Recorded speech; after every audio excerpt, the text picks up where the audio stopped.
Alors bienvenue à toutes et à tous dans un nouvel épisode des tutos de Simple Comme Live. Comme d'habitude maintenant, en début de vidéo, j'en profite pour vous rappeler que sur mon site www.simplecomelive.fr, vous pouvez retrouver la formation que j'ai faite sur les bases du logiciel Ableton.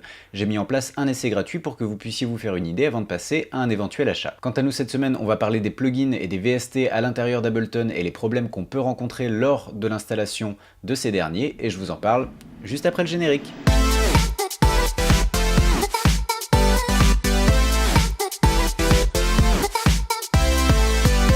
Alors cette problématique m'a été inspirée par un message que j'ai reçu en privé sur la boîte Facebook de la page de Simple Comme Live, et donc Arnaud me disait, ben voilà, j'ai acheté un plugin, et après l'avoir installé, il n'apparaît pas dans ma liste de plugins, que dois-je faire? Donc bien souvent en fait il y a deux cas de figure. Le premier cas de figure, c'est simplement que vous avez installé votre plugin alors qu'Ableton était ouvert et qu'en fait il n'a pas eu le temps de rafraîchir la liste des plugins et donc il n'apparaît pas encore. Donc pour remédier à ça, deux possibilités. Soit vous redémarrez Ableton et à ce moment-là il refera normalement l'examen de tous les plugins à partir du moment où il se relance. Ou alors vous allez vous diriger dans les préférences d'Ableton et vous allez aller sous l'onglet File Folder et vous allez cliquer sur le petit bouton qui dit Réexamen des plugins. Si cette solution n'a pas fonctionné, c'est qu'on est en présence du deuxième cas de figure qui est un peu plus problématique parce qu'il va être question de compatibilité entre votre logiciel et votre plugin. Sur une vidéo que je vous ai fait il y a quelques semaines, je vous parlais de la différence entre le 32 bits et le 64 bits. Et bien il se trouve que certains plugins sont 32 bits only ou alors 64 bits only.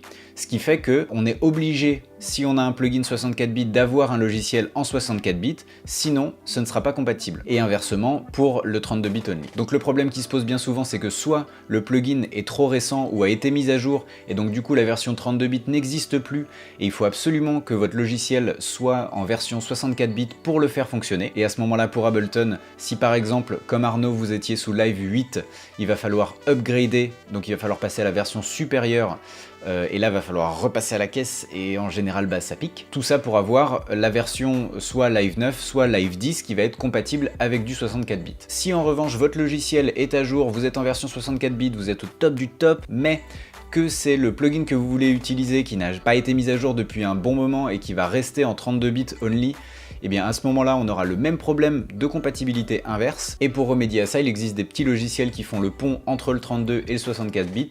Dans la vidéo que je vous avais fait sur la différence entre les deux, je vous avais évoqué un logiciel, mais allez regarder dans les commentaires parce que moi le logiciel que je vous avais proposé, il coûte assez cher, et au final les gens de la communauté en ont proposé d'autres qui coûtent beaucoup moins cher dans les commentaires, donc n'hésitez pas à aller regarder ce qui s'est dit dans les commentaires de cette vidéo. Au final cette capsule elle était assez courte, mais je pense que ça pourra répondre aux problèmes que pas mal de gens ont pu se poser, notamment quand on démarre et que c'est la première fois qu'on installe des plugins et on comprend pas pourquoi ça marche pas.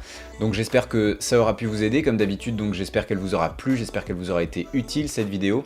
Si c'est le cas, n'hésitez pas à lâcher un pouce bleu si vous êtes sur YouTube ou un like si vous êtes sur Facebook. N'hésitez pas non plus à partager cette vidéo avec les gens que vous pensez que ça peut intéresser. N'hésitez pas non plus à partager la chaîne, à vous abonner et à cliquer sur la petite cloche, comme ça vous serez notifié à chaque fois que je poste une nouvelle vidéo. J'en profite une dernière fois pour vous rappeler que sur mon site www.simplecomelive.fr vous pouvez soit y réserver des heures de cours particuliers avec moi, soit vous intéresser à la formation que j'ai faite sur les bases du logiciel Ableton. Moi il me reste plus qu'à vous souhaiter une très bonne semaine et à vous dire à dimanche prochain pour un nouvel épisode. Allez, ciao ciao!